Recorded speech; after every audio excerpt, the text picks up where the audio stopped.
Big boss Malayalam season 6 അവസാന ഘട്ടത്തിലേക്ക് എത്തി നിൽക്കുകയാണ്. 6 മത്സരാർത്ഥികളാണ് ഇപ്പോൾ ബിഗ് ബോസ് വീട്ടിൽ ബാക്കിയുള്ളത്. ഗ്രാൻഡ് ഫിനാലെ അടുത്തതോടെ ബിഗ് ബോസ് വീട്ടിലേക്ക് പുറത്തായ മത്സരാർത്ഥികൾ വന്നു തുടങ്ങി. ആദ്യം ജാൻമണിയാണ് എത്തിയത്. ജാൻമണി വീട്ടിലെത്തിയത് മുതൽ ശ്രീധുവിനെയും അർജുനെയുമാണ് ലക്ഷ്യമിടുന്നത്. തിരികെ വന്ന ജാൻമണി തീരെ മൈൻഡ് ചെയ്യാതിരുന്ന രണ്ടുപേർ അർജുനും ശ്രീധുവുമാണ്. ശ്രീധുവിനോട് പിന്നെയും അടുപ്പം കാണിച്ചെങ്കിലും അർജുനെ ജാൻമണി പൂർണ്ണമായും അവഗണിച്ചു.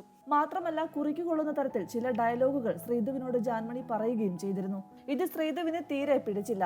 ഇക്കാര്യം അർജുനോടും ശ്രീധു പറയുകയും ചെയ്തു.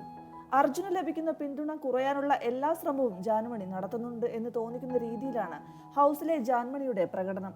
ബിബി വീട്ടിലെത്തിയപ്പോൾ ജാൻമണി അർജുന് പാര വയ്ക്കുകയാണോ എന്നാണ് ആരാധകർ ചോദിക്കുന്നത്. ബിഗ് ബോസ് സീസൺ 6 ഏറെ ആരാധകരുള്ള മത്സരാർത്ഥിയാണ് അർജുൻ. ബിബി വീട്ടിൽ നിന്നും പുറത്തായപ്പോൾ ജാൻമണി അർജുനെതിരെ പറഞ്ഞ കാര്യങ്ങൾ ശ്രദ്ധിക്കപ്പെട്ടിരുന്നു. അർജുൻ ഒരു പ്ലേ ബോയ് ആണെന്നും 1 വർഷത്തോളം അർജുൻ തന്റെ ബോയ് ഫ്രണ്ട് ആയിരുന്നുവെന്നും ജാൻമണി ഒരു അഭിമുഖത്തിൽ പറഞ്ഞിരുന്നു. കൂടാതെ ഹൗസിലുള്ളപ്പോൾ ജാൻമണി നോറയ്ക്കെതിരെ ശാപവാക്കുകൾ പറഞ്ഞത് അത് ശരിക്കും പറഞ്ഞത് നോറയല്ല അർജുനെയാണെന്നും പറഞ്ഞിരുന്നു. ഹൗസിൽ നിന്ന് പുറത്താകുന്നതിനു മുൻപും കണ്ടസ്റ്റന്റിൽ ഒരാളോട് ജാൻമണി ഇക്കാര്യങ്ങൾ പറഞ്ഞിരുന്നു. എന്നാൽ എല്ലാം ചർച്ചയാകുന്നത് ജാൻമണിയുടെ ഈ തിരിച്ചുവരവിലാണ്. ഈ കാര്യങ്ങളെല്ലാം തന്നെ ശ്രീധു മനസ്സിലാക്കിയെന്ന് തെളിയിക്കുന്ന വീഡിയോ ആണ് ഇപ്പോൾ ശ്രദ്ധ നേടുന്നത്. ഹൗസിനുള്ളിൽ അർജുനും ശ്രീധുവുമായി നല്ല ഒരു ഫ്രണ്ട്ഷിപ്പ് കോംബോ നടക്കുന്നുണ്ട്. കൂടാതെ ഇരുവർക്കും പരസ്പരം ഇഷ്ടമാണെന്ന് തോന്നിക്കുന്ന രീതിയിലാണ് ഇവരുടെ അടുപ്പം. കിച്ചണിൽ നിൽക്കുമ്പോൾ ശ്രീധു അർജുനോട് ചോദിക്കുന്നുണ്ട്, അർജുനും ജാൻമണിയും തമ്മിൽ എന്തെങ്കിലും ബന്ധമുണ്ടോ എന്ന്.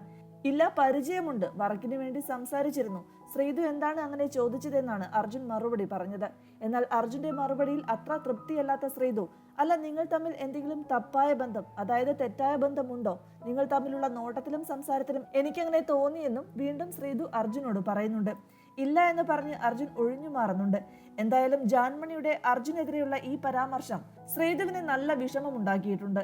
അർജുനുമായുള്ള അടുപ്പത്തിൽ വിള്ളലുണ്ടാകാനും ഇത് കാരണമായേക്കാം. ജാൻമണിയുടെ തിരിച്ചുവരവിൽ അർജുൻ അത്ര കംഫർട്ട് അല്ലാത്ത രീതിയിലാണ് അർജുന്റെ രീതികൾ. ഇതിലുള്ള സത്യാവസ്ഥ വരും ദിവസങ്ങളിൽ കാണാൻ കഴിഞ്ഞേക്കാം. അർജുനെതിരെ കൂടുതൽ കാര്യങ്ങൾ ഇനിയും പുറത്തു വരുമോ എന്ന് കണ്ടറിയാം.